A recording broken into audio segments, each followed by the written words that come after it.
Suatu hari, saat kota Madinah sedang dalam suasana aman dan tenang, terlihat dari tepat ketinggian di pinggir kota, debu tebal yang mengepul ke udara. Debu itu semakin meninggi, bergumpal-gumpal hingga hampir menutupi angkasa. Angin yang bertiup menyebabkan gumpalan debu dari butiran pasir Sahara yang lembut dan terbang menghampiri pintu-pintu rumah di Madinah dan berhembus dengan kuatnya di jalan-jalan. Orang-orang menyangka ada badai yang menyapu dan menerbangkan pasir, tetapi kemudian dari balik tirai debu itu mereka mendengar terbesit kabar tentang kedatangan kafilah besar yang panjang. Tak lama kemudian 700 kendaraan yang syarat dengan muatannya memenuhi jalan-jalan dan mengguncang Madinah. Orang-orang saling memanggil dan mengajak sesamanya untuk menyaksikan keramaian ini, serta turut bergembira atas kedatangan harta dan rezeki yang dibawa kafilah itu. Ummul Mukminin Aisyah ketika itu mendengar suara hiruk-pikuk kafilah yang bergerak maju, bertanya, apakah yang terjadi di kota Madinah? Ada yang menjawab, kafilah Abdurrahman bin Auf baru datang dari Syam membawa barang-barang dagangannya. Jadi kafilah itu yang telah menyebabkan semua guncangan ini? Tanya Ummul Mukminin. Benar, wahai Ummul Mukminin. Jumlahnya 700 kendaraan. Ummul Mukminin menggeleng-gelengkan kepala. Pandangannya menerawang jauh seolah-olah sedang mengingat-ingat peristiwa yang pernah dilihat atau ucapan yang pernah didengarnya. Kemudian ia berkata, aku pernah mendengar Rasulullah bersabda, aku melihat Abdurrahman bin Auf masuk surga dengan merangkak. Abdurrahman bin Auf masuk surga dengan merangkak? Mengapa ia tidak memasukinya dengan melompat atau lari-lari kecil bersama angkatan pertama para sahabat Rasulullah? Sebagian sahabat menyampaikan cerita Aisyah kepadanya, maka ia pun teringat telah mendengarkan hadis dari Nabi lebih dari satu kali dan dengan redaksi yang berbeda-beda. Sebelum tali-tali pengikat perniagaannya dilepas, Abdurrahman melangkahkan kakinya ke rumah Aisyah lalu berkata kepadanya, engkau telah mengingatkanku suatu hadis yang tidak pernah kulupakan, maka saksikanlah bahwa kafilah ini dengan semua muatannya beserta kendaraan dan perlengkapannya aku persembahkan di jalan Allah. Seluruh muatan 700 kendaraan itu dibagi-bagikan sebagai perbuatan baik yang agung. Peristiwa yang satu ini saja sudah cukup untuk mengukir sebuah gambaran yang sempurna tentang kehidupan sahabat Rasulullah Abdurrahman bin Auf. Dialah saudagar sukses yang lebih sukses daripada kesuksesan yang pernah ada. Dia merupakan orang kaya dengan kekayaan yang melimpah ruah. Dia adalah seorang mukmin yang bijaksana yang tidak ingin bagian dari keuntungan agamanya hilang begitu saja dan tidak sudi kekayaannya membuat dirinya tertinggal dari kafilah iman dan pahala surga. Untuk itu, ia mendermakan harta kekayaannya dengan kemurahan hati dan kesadaran nurani. Sebelum saya melanjutkan kisahnya, dimohon kepada pemirsa untuk menonton video ini sampai selesai, serta mohon dukung channel ini supaya semakin berkembang dengan cara like serta berikan komen positifnya. Semoga dukungan pemirsa menjadi pahala dan dimudahkan segala urusan pemirsa di dunia dan akhirat. Bismillahirrohmanirrohim. Abdurrahman bin Auf adalah seorang dari 8 orang yang lebih awal masuk Islam. Abu Bakar datang kepadanya menyampaikan Islam, termasuk kepada Utsman bin Affan. Abdurrahman bin Auf telah memasuki Islam pada permulaan dakwah, yakni sebelum Rasulullah memasuki Darul Arqam dan menjadikannya sebagai tempat pertemuan dengan para sahabatnya yang beriman. Tidak ada persoalan yang tertutup bagi mereka dan tiada keraguan yang menjadi penghalang. Bahkan mereka segera bersama Abu Bakar As-Siddiq menemui Rasulullah untuk menyatakan baiat dan memikul bendera Islam. Sejak menganut Islam sampai berpulang ke rahmatullah dalam usia 75 tahun, ia selalu menjadi teladan yang cemerlang sebagai seorang mukmin yang besar. Hal ini menyebabkan Nabi memasukkannya dalam 10 orang yang telah diberi kabar gembira sebagai ahli surga. Umar mengangkatnya sebagai anggota majelis syuro yang terdiri dari 6 orang yang merupakan calon khalifah yang akan dipilihnya sebagai penggantinya. Cepatnya Abdurrahman masuk Islam telah menyebabkan dirinya harus mengalami penganiayaan dan penindasan dari Quraisy. Ketika Nabi memerintahkan para sahabatnya hijrah ke Habasyah, Abdurrahman bin Auf pun ikut berhijrah.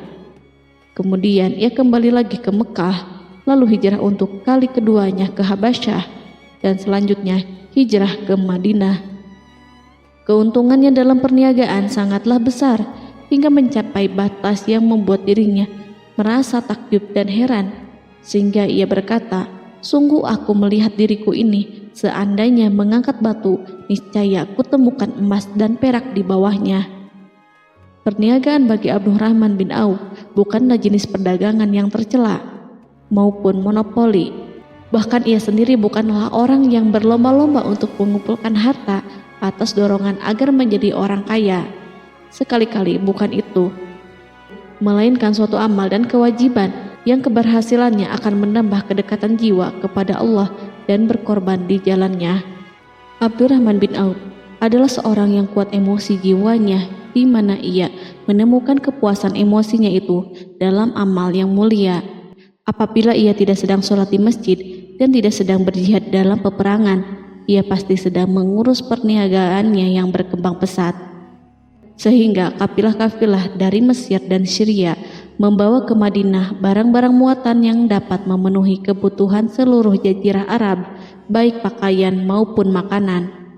Yang menunjukkan kepada kita bahwa seorang yang kuat emosi jiwanya adalah ketika kaum muslimin hijrah ke Madinah.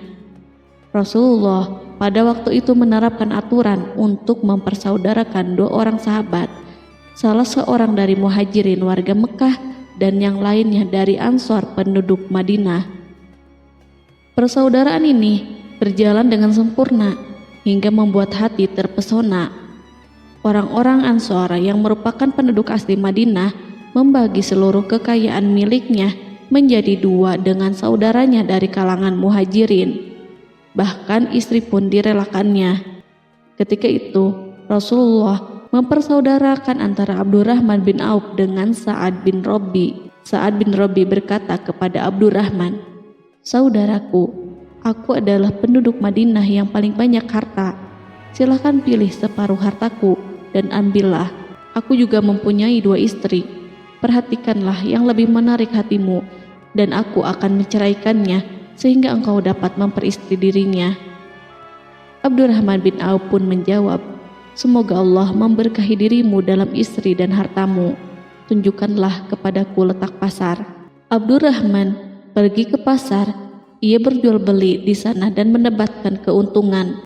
Kehidupan Abdurrahman bin Auf di Madinah, baik semasa Rasulullah maupun sepeninggalnya beliau, selalu ditunaikannya dengan sempurna untuk memenuhi hak agama dan beramal di dunia. Perniagaannya sukses dan menguntungkan. Seperti diungkapkannya sendiri bahwa seandainya ia mengangkat batu dari tempatnya, pasti ia akan mendapatkan emas dan perak di bawahnya. Salah satu faktor yang membuat perniagaannya berhasil dan mendapatkan berkah adalah karena ia sangat selektif untuk berniaga yang halal dan benar-benar menjauhkan diri dari segala bentuk jual beli yang haram, bahkan yang syubhat sekalipun. Selain itu, faktor yang menambah kejayaan dan keberkahannya adalah labanya yang bukan untuk Abdurrahman sendiri, melainkan di dalamnya terdapat bagian Allah yang ia penuhi dengan baik. Ia menggunakan hartanya untuk memperkokoh hubungan kekeluargaan dan mengeratkan tali persaudaraan, serta menyediakan perlengkapan yang diperlukan untuk tentara Islam. Bila total perniagaan dan kekayaan yang lainnya ditambahkan keuntungan yang diperolehnya dihitung, jumlah kekayaan Abdurrahman bin Auf itu dapat diperkirakan dengan memperhatikan jumlah yang dibelanjakannya di jalan Allah. Suatu hari, ia mendengar Rasulullah bersabda, "Wahai Ibnu Auf, engkau termasuk golongan orang kaya dan engkau akan masuk surga dengan merangkak." Karena itu, pinjamkanlah kekayaan itu kepada Allah agar Dia mempermudah langkahmu." Sejak ia mendengar nasihat Rasulullah ini dan menyediakan bagi Allah pinjaman yang baik, Allah justru semakin melipat gandakan kekayaannya hingga berlimpah ruah. Suatu hari, ia menjual tanah seharga 40.000 dinar. Kemudian uang itu dibagi-bagikan semuanya untuk keluarganya dari Bani Zuhrah, untuk para istri Nabi, dan untuk kaum muslimin yang miskin. Pada kesempatan lain, ia menyerahkan 500 ekor kuda untuk perlengkapan tentara Islam. Pada hari yang lain, ia menyerahkan 1.500 kendaraan unta. Menjelang wafat, ia mewasiatkan 50.000 dinar untuk diinfakkan di jalan Allah. Ia juga berwasiat bagi setiap orang yang ikut perang Badar dan masih hidup, masing-masing mendapatkan 400 dinar. Hingga Utsman bin Affan juga mengambil bagian dari wasiat itu, meskipun termasuk orang yang kaya. Ia berkata, harta Abdurrahman bin Auf halal lagi bersih, dan memakan harta itu membawa keselamatan dan keberkahan. Ibnu Auf adalah seorang yang mengendalikan hartanya, bukan dikendalikan oleh hartanya. Sebagai buktinya, ia tidak mau celaka dengan mengumpulkan dan tidak menyimpannya. Bahkan ia mengumpulkannya dengan tetap merendahkan hati dan dari jalan yang halal. Kemudian harta itu tidak dinikmati untuk kepentingannya sendiri, melainkan untuk dinikmati bersama keluarga, kerabat, rekan-rekan, dan masyarakat seluruhnya. Karena begitu luas pemberian serta bantuannya, ada yang mengatakan seluruh penduduk Madinah berserikat dengan Abdurrahman bin Auf pada hartanya. Sepertiga dipinjamkannya kepada mereka, sepertiga lagi dipergunakannya untuk membayar hutang-hutang mereka, dan sepertiga sisanya dibagi-bagikan kepada mereka.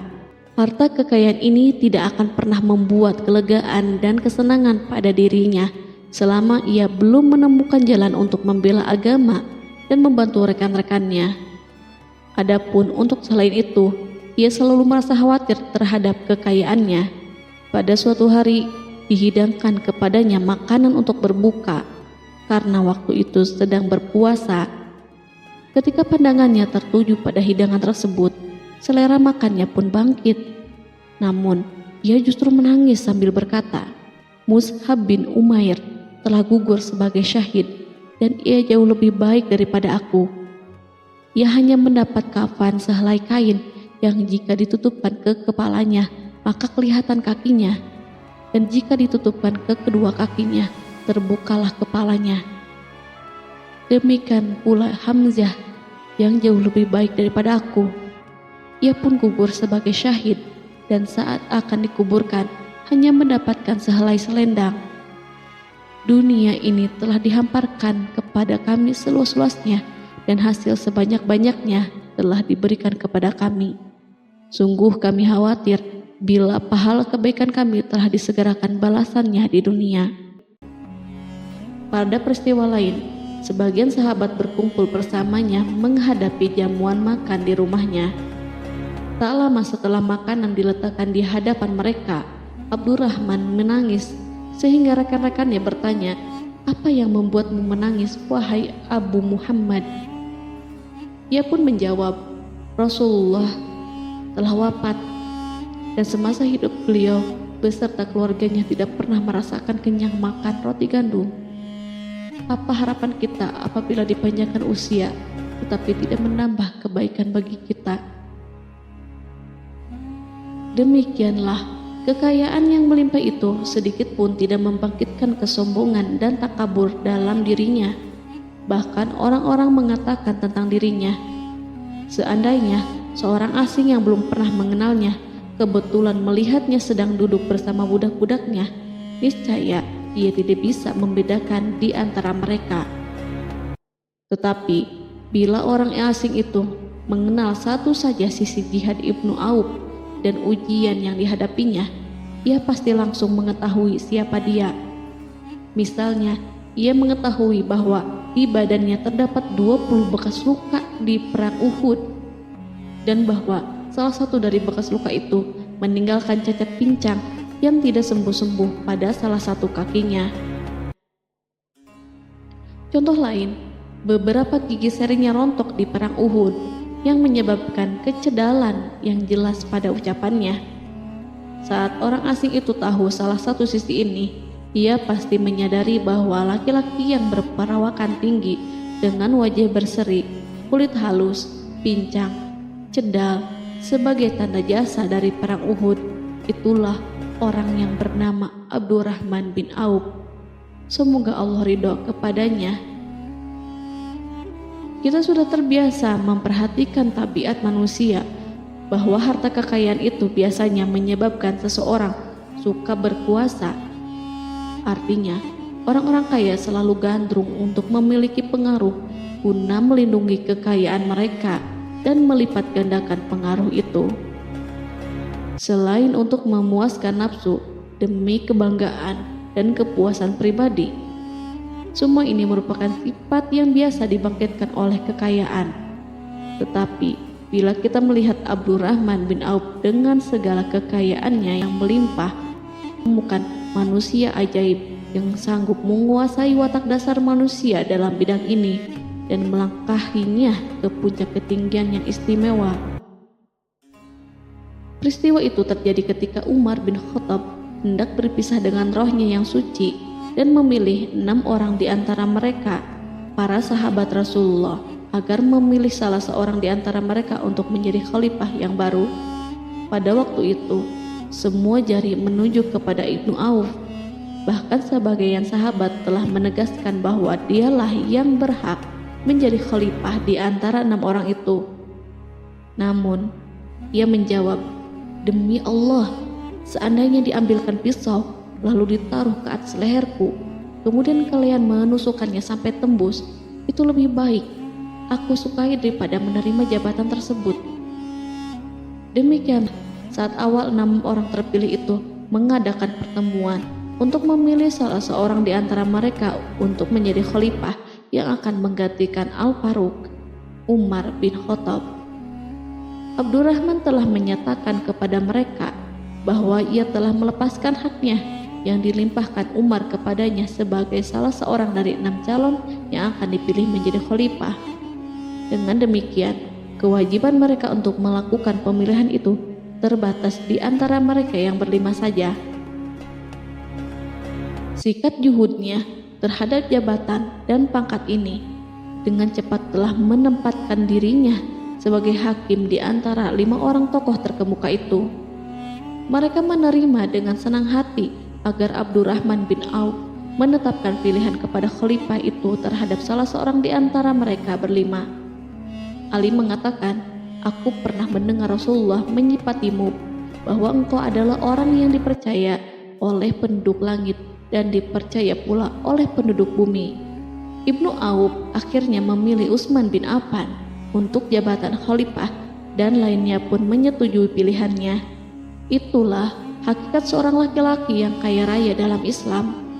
Apakah Anda telah memperhatikan bagaimana Islam telah mengangkat dirinya jauh di atas kekayaan dengan segala godaan dan penyesatannya itu, dan bagaimana ia menempa kepribadiannya dengan sebaik-baiknya? Pada tahun 32 Hijriah, tubuhnya berpisah dengan roh. Ummul Mukminin Aisyah memberinya kemuliaan khusus yang tidak diberikan kepada orang lain dengan memberikan usulan kepadanya ketika ia masih terbaring di ranjang menuju kematian agar bersedia dikuburkan di pekarangan rumahnya berdekatan dengan Rasulullah, Abu Bakar, dan Umar. Namun ia memang seorang muslim yang telah dididik Islam dengan sebaik-baiknya, sehingga merasa malu bila dirinya diangkat dan disandingkan dalam kedudukan tersebut. Selain itu, ia telah membuat janji dan ikrar yang kuat dengan Utsman bin Maz'un, yakni jika salah seorang di antara mereka meninggal sesudah yang lain, hendaklah ia dikuburkan di dekat sahabatnya itu. Saat rohnya bersiap-siap memulai perjalanan yang baru, air matanya meleleh, sedangkan lidahnya bergerak-gerak mengucapkan kata-kata, "Aku khawatir dipisahkan dari sahabat-sahabatku karena kekayaanku yang melimpah ruah." Namun, ketenangan dari Allah segera menyelimutinya. Lalu senyuman tipis menghiasi wajahnya disebabkan sukacita yang memberi cahaya dan kebahagiaan yang menenteramkan jiwa. Ia memasang telinganya untuk menangkap sesuatu, seolah-olah ada suara yang lembut merdu yang datang mendekat. Ia sedang mengenang kebenaran sabda Rasulullah yang pernah beliau ucapkan, Abdurrahman bin Auf di dalam surga. Ia barangkali juga sedang mendengarkan janji Allah dalam kitabnya. Orang yang menginfakkan hartanya di jalan Allah, kemudian tidak mengiringi apa yang diinfakkan itu dengan menyebut-nyebut dan menyakiti perasaan penerima, maka memperoleh pahala di sisi Rabb mereka. Tidak ada rasa takut pada mereka dan mereka tidak bersedih hati. Quran Surat Al-Baqarah ayat 262.